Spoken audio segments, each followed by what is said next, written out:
गर्म शुष्क दिन में कूलर अधिक ठंडा क्यों करता है? यानी कि गर्मियों में या फिर हम कहें जून के महीने में कूलर की हवा हमें ज़्यादा ठंडी क्यों लगती है? इसका उत्तर क्या है?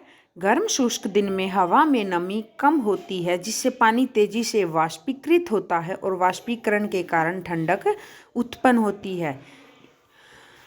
यदि मैं आपको समझाऊं तो क्या है कि हवा में पानी बहुत कम होता है, यानी कि बहुत ज़्यादा कम पानी होता है हवा में, और कूलर का जो पानी है वो वाष्पीकरण यानी कि भाप बन के जल्दी जल्दी बाहर निकलता है, वाष्पीकृत होता है। तो जिसके कारण वो यदि पानी उड़ेगा तो जिस जगह से पानी उड़ जाएगा वहाँ पे क्या होगा, ठंडक कर देगा। तो जिसके कारण क्या कूलर क्या होगा, ज़्यादा ठंडी हवा देता है। ठीक है,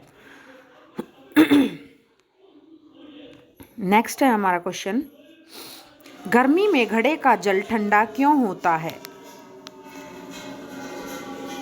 घड़े गर्मियों में, जैसे हम गर्मियों में मटके में पानी क्यों रखते हैं? पानी तो रखना हमें कैंपर में रख लें या फिर टोकनी में रख लें, किसी भी बर्तन में रख सकते हैं, स्टील, सिल्वर, लेकिन हम घड़े में क्यों रखते हैं? घड़े के मिट्टी में छोटे छोटे छिद्र होते हैं, क्योंकि मिट्टी में छोटे छोटे छेद होते हैं जिनसे पानी धीरे धीरे बाहर आता रहता है और वाष्पीकरण के कारण घड़े का पानी ठंडा हो जाता है। यानी कि कूलर का ठंडी हवा क्यों देता है? वाष्पीकरण के कारण। और गर्मियों में घड़े में ठंडा जल क्यों हो जाता है? वाष्पीकरण के कारण। थर्ड क्वेश्चन है हमारा, एसीटोन, पेट्रोल या इत्र डालने पर हमारी हथेली ठंडी क्यों हो जाती है? यदि हम परफ्यूम लगाते हैं, हमारे हाथ पे इत्र डालते हैं, तो उससे हमारी हथेली ठंडी क्यों होती है? इसका उत्तर है क्योंकि पेट्रोल त्वचा पर गिरने से ठंडा महसूस होता है, क्योंकि ये जल्दी से वाष्पित हो जाता है। कहते हैं ना, जैसे पेट्रोल है तो कहते हैं उड़ जाता है, उसके बाद परफ्यूम है हमने लगाया, थोड़ी देर बाद स्मेल नहीं आ रही, इसका मतलब परफ्यूम भी क्या हो गया, उड़ गया। उड़ गया जो बोलते हैं ना बेटा, इसका मतलब है कि वो वाष्पीकृत हो जाता है, और वाष्पीकृत के दौरान वे गर्मी को क्या करता है, अवशोषित कर देता है। ठीक है, नेक्स्ट क्वेश्चन है हमारा, कप की अपेक्षा प्लेट में हम गर्म दूध या चाय जल्दी क्यों पी लेते हैं?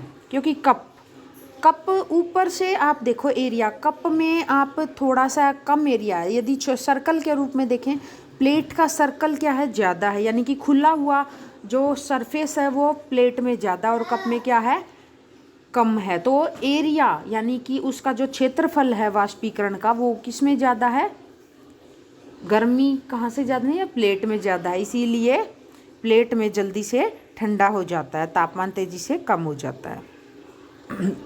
गर्मियों में हमें किस तरह के कपड़े पहनने चाहिए? गर्मियों में हमें हल्की रंग के सूती और ढीले कपड़े पहनने चाहिए, क्योंकि ये गर्मी को परावर्तित करते हैं और शरीर को ठंडा रखते हैं। यानी कि जो फीके रंग के कपड़े हैं वो गर्मी में अच्छे रहते हैं, क्योंकि ये क्या करते हैं, गर्मी को परावर्तित करते हैं। ठीक है, गाढ़े रंग के कपड़े क्या करते हैं, आकर्षित करते हैं गर्मी को। ठीक है, थैंक यू। यदि आपको कोई भी डाउट है तो आप कमेंट सेक्शन में मेंशन कर दीजिएगा, मैं आपके डाउट को क्लियर कर दूंगी। Thank you.